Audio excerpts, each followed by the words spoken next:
All right. Welcome to another episode of the Conversations with Chris podcast.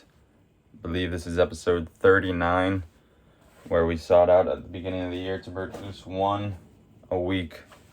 And I'm happy and blessed to say that we've kept up with that. But now I want to turn my attention. It's less about the weekly podcast and more about making a difference on this world and getting the message out there that needs to be out there. So today's will be a solo episode where I'll be talking a little bit about a topic that's been near and dear to my heart the past couple days, weeks, and months. I posted on social media about it, on this idea of self-leadership. And it's becoming ever more clear to me that we're lacking some leadership in this world. And regardless of where you find yourself, you are and will be a leader at some point or another, be it in the family, be it in your job, be it in your business, be it out on the streets, man. People are watching, and it's our job to do with us what we can. So I'm going to be talking a little bit about, I have some notes on the importance of self-leadership, some qualities of self-leadership that I've noticed. And, history repeats itself, and some of the most influential people in history, the best leaders that we have come by, have a lot of the same qualities. And I'm thinking of the likes of, most notably, Martin Luther King. He comes to mind every time I think of somebody who was a solid leader and stood for what he believed in. And I also think of, obviously, Abe Lincoln, some of our forefathers. There's plenty of leaders out there that express good qualities and people who we can look up to. So I from my perspective, I've thought about what has made them the leader that they are, and I've also I've read about certain leaders. There's people out there today that I look up to and am influenced by and see how they lead and what they're doing. And again, it's a lot of the same qualities, but the biggest thing is this idea of self-leadership. And if you can lead yourself, you can lead others. But if you can't lead yourself, you're going to struggle to lead others. So what do I mean by self-leadership? And really it comes down to accountability and holding yourself to what you say you're going to do.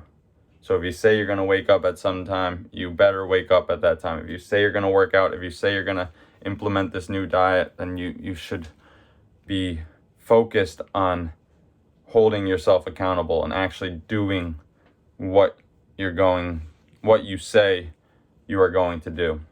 Because not only do you show others that you are accountable, but you hold yourself accountable. And the more that you hold yourself accountable and wake up when you say you're going to wake up, make your bed when you say you're going to make your bed, work out when you say you're going to work out, that instills a confidence in you that you can then carry with you the rest of the day and the week and the month and the year, and every area of your life will start to increase because you have proven to yourself that you are able to do it and you follow through on what you say you're going to do.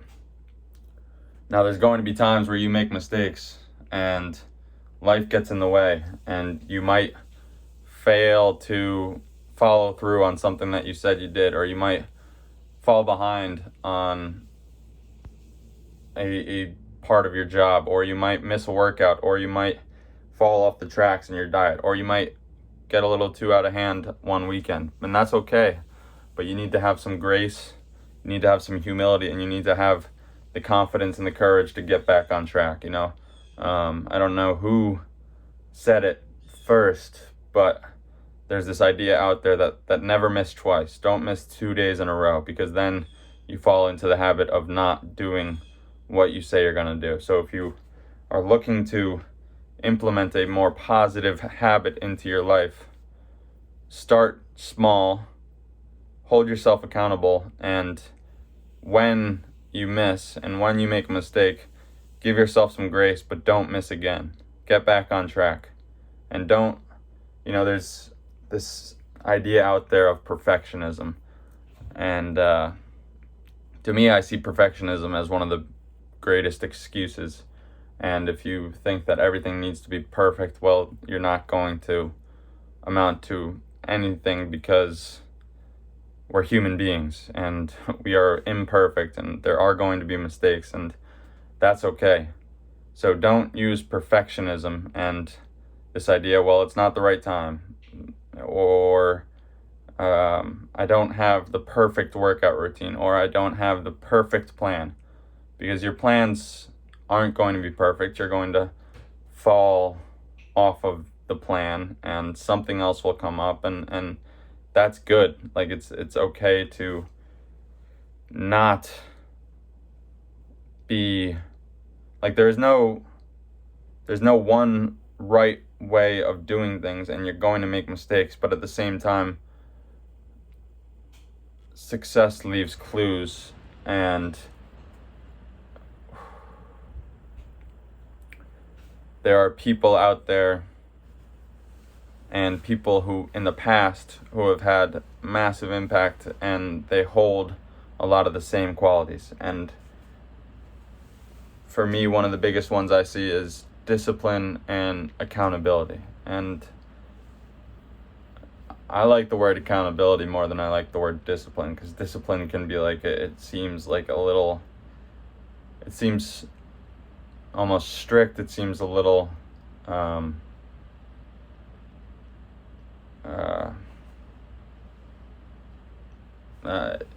it's like one way or another.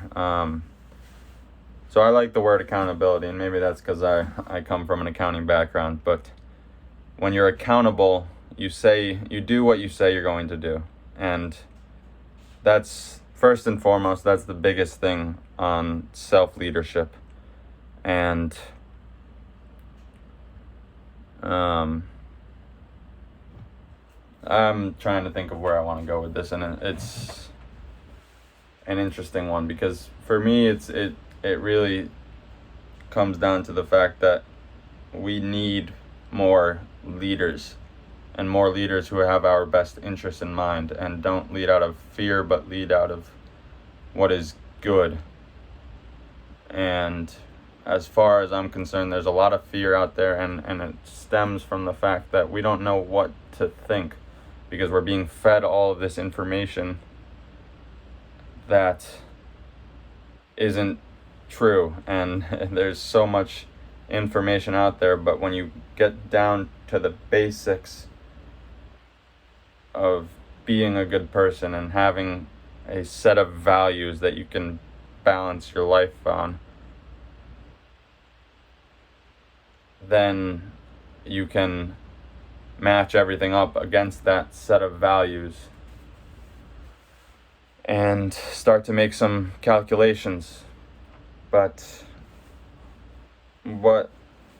in order to get to that point, you need to be able to understand the importance of, it takes discipline and it takes accountability to say that these are the things that matter to me, and this is what I look for in a person, in an organization, in an area. And if it doesn't have that, then I'm going to speak up against it, or I'm going to take myself out of that situation.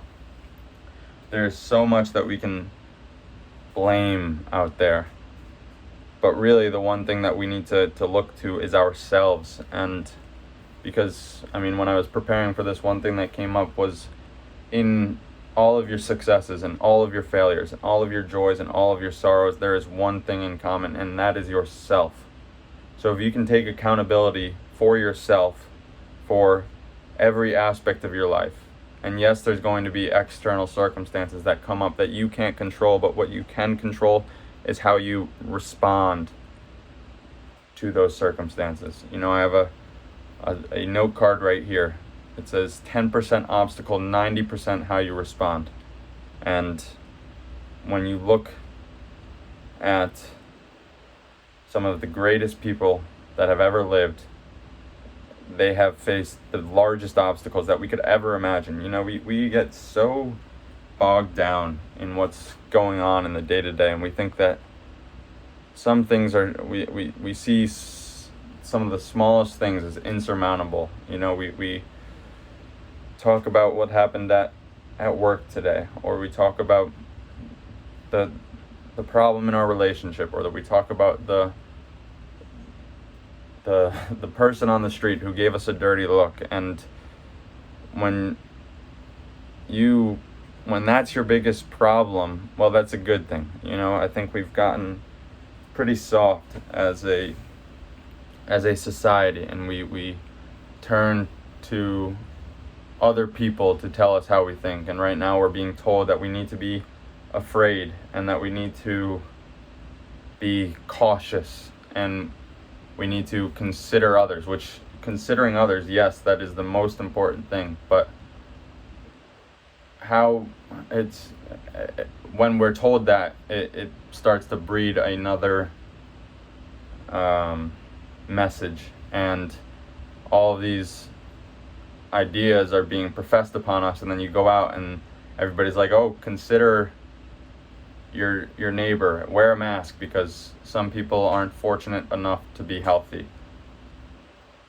But then when I walk around and I see somebody with a mask give me a dirty look because I'm not wearing a mask, well, that's not very considerate, and that's what I'm trying to solve. And that's where I am putting my efforts, is mending that disconnect. Because if we can solve the disconnect, then we will realize that we have a lot of the same thoughts, beliefs, problems, successes. It all stems from a similar idea. And again, we're human beings.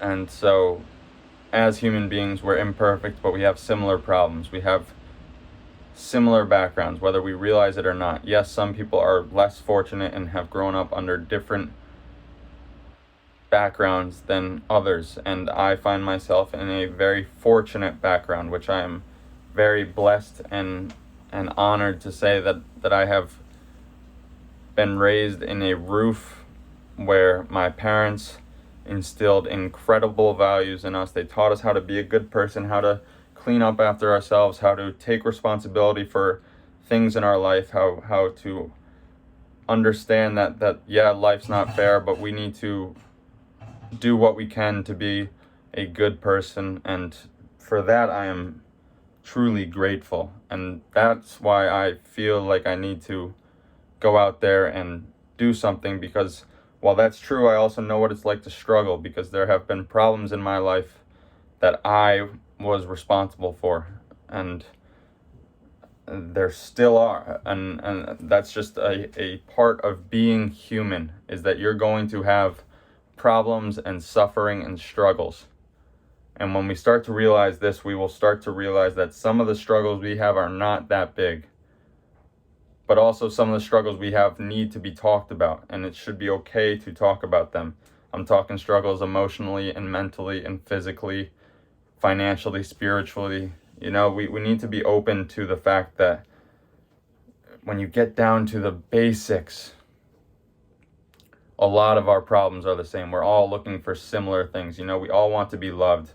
We all want to have a strong, formidable relationship. We all want to be financially secure and sound. We all want to have a certain amount of freedom in our lives, to be able to say that this is what I'm doing, this is when I'm doing it, this is how I'm going to do it. And yes, sometimes that's a pipe dream, and we need to be able to put up with certain circumstances. But at the same time, if we're able to say that this is what I want, then we can also start to draft a path of how to get there.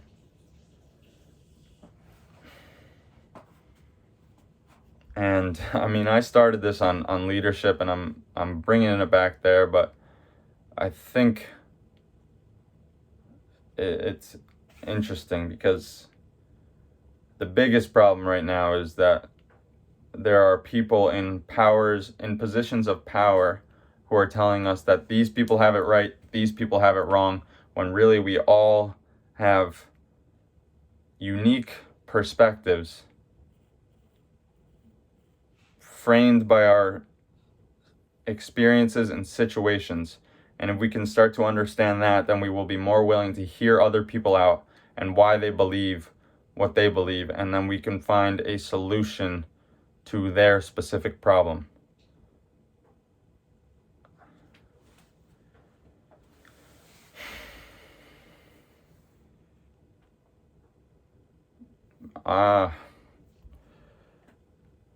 Qualities of self-leadership. Another thing I wrote down was humility and honesty. We need to be humble enough to understand that we don't have it figured out. And this is what I want to touch upon. And I am no exception. I train myself to be as humble as possible, to also exert a confidence, but to understand that my ego gets in my way as much as anybody else, and if not more, because I have this platform and because I am seeking out certain experiences and knowledge, and I have a tendency to read something and be like, yes, I believe it, I know how it makes sense, now it's my turn to go and talk about it and tell somebody that this is how you do it. So understand that this message is as much to me as it is to anybody else, because one, we're human and I am no exception, and I have these faults just as much as anyone else, but I'm training myself to understand it a little more and to communicate it to somebody else. So that's why I'm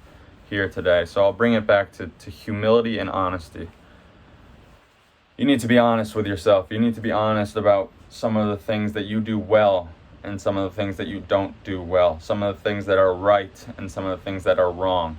You know, anytime you are looking to make a change, there's something out there that you are not okay with. So you need the honesty and the humility to understand that there is something in your life that you want to change, and that isn't where it should be or where you want it to be.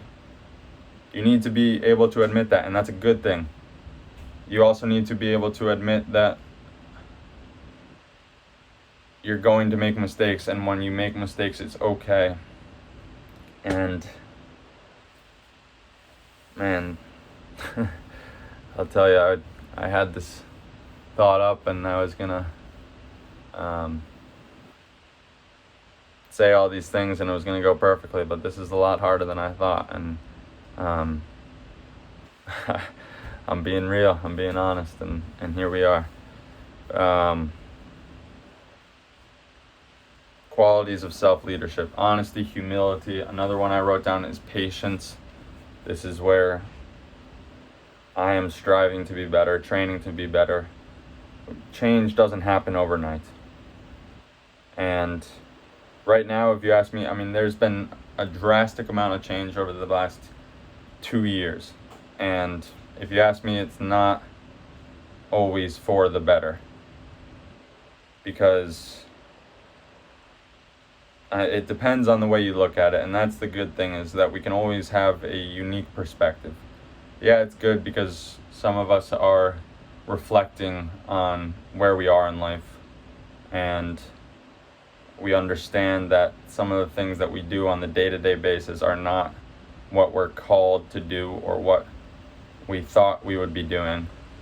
And so we have the opportunity, we have more time to ourselves, we have the opportunity to seek out certain avenues, be it reading, podcasts, YouTube, other people.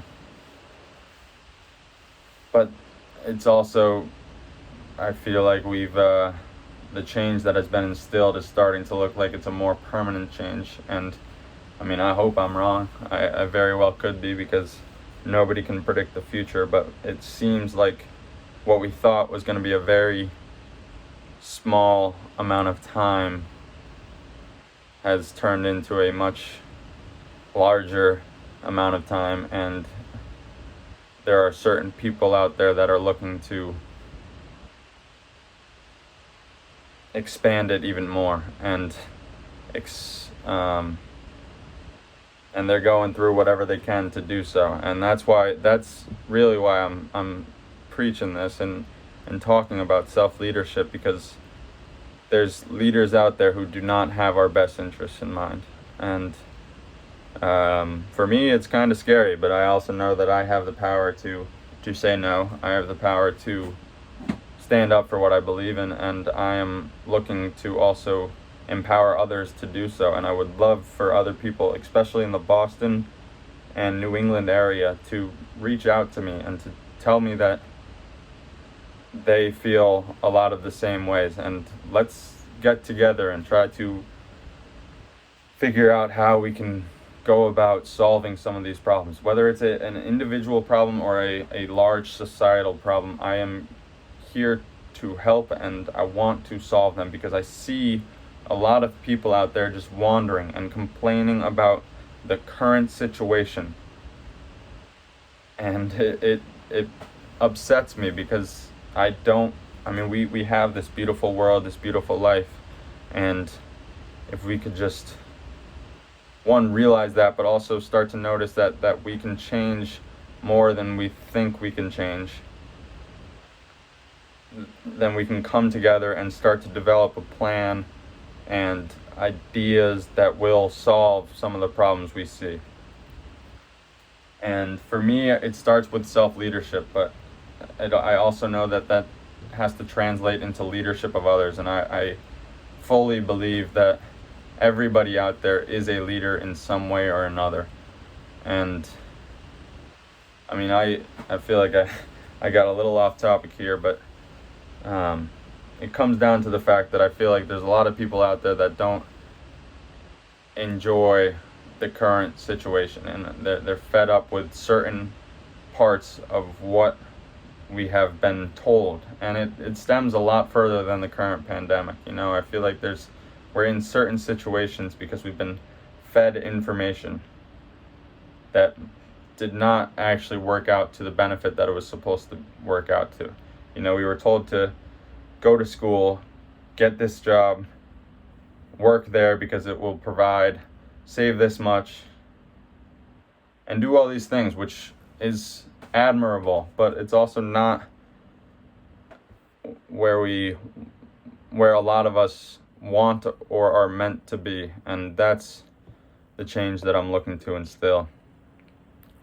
And for me, it starts with self-leadership, but it also starts with leadership of others. And I'm here to be a leader. I take on that responsibility, but I'm also here called to listen to others and to follow those who I believe have our best interests in mind. And there's a lot of people out there that do, just as much as there are people who don't have our best interests in mind. So I appreciate you listening to all this, and I don't even know how much of this made total sense, but I'd love to hear some people's opinions. I'd love to hear from some of the people in Boston. I know there's people out there that don't agree with everything that's going on, and they're fed up with their current situation, and I would love to help you, and also see what we can do as a collective. But understand that we're not playing an easy game. We're not playing a game that has immediate rewards. We're playing a game of life, and for me, it's fun. I like this. I like thinking about all these quote unquote problems and the possible solutions that we have. I like thinking about the change that we can instill if we come together. But I also know that things are good, Life is meant to be enjoyed. And I've been told that I might not enjoy it as much as one might think, but I beg to differ, man, because I have a great amount of joy each and every day. I am blessed to wake up each and every day and do what I love, and explore more and more about who I am and who others are. And so that's what I'm doing. This started out as a self-leadership podcast. I think I did a little more reflection And I also think I don't know what I just did, but I'd love to hear your thoughts. And if you enjoyed it, then leave a rating and review. If not, give me a text. Don't leave a review, because we're not trying to downgrade this anymore, even though this message might have done just that. But I truly believe that it will empower somebody, and if it does, shoot me a message. I'd love to hear from you. Again, I'm learning just as much as the next guy, and I look forward to talking to you all very soon. Thank you. Have a great day, and enjoy your week.